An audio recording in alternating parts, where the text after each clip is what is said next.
Hello guys, good morning sa inyong lahat. Araw ng Lunes, pasok ka na naman. Yan ang ate ko. Malaki na yan, kaya siya na nag-asikaso sa sarili niya.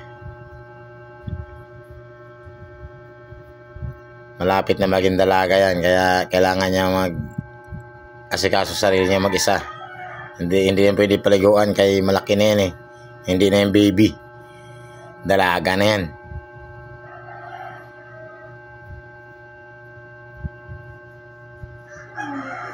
Back to the school na uli yung mga estudyante ngayon. Itong araw na to araw ng Lunes. Ang aga ng pasok nito. Anong oras ang pasok mo tayo? 5:30? Ano yun? Oo, 6 pala. 6 ang pasok niyan. Pero anong oras na ngayon? 5 pa lang, di ba tayo? 5 pa lang. Nagising kami kanina alas 4 ng madaling araw para mag-asikaso sa kanyang kakainin at saka sa kanyang mga susuotin.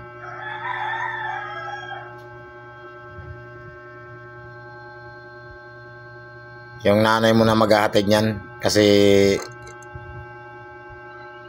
para pagpasok niya kinabukasan kasi ako na maghatid. Hindi na siya maano sa gate. Alam niya na yung gagawin niya doon. Ha?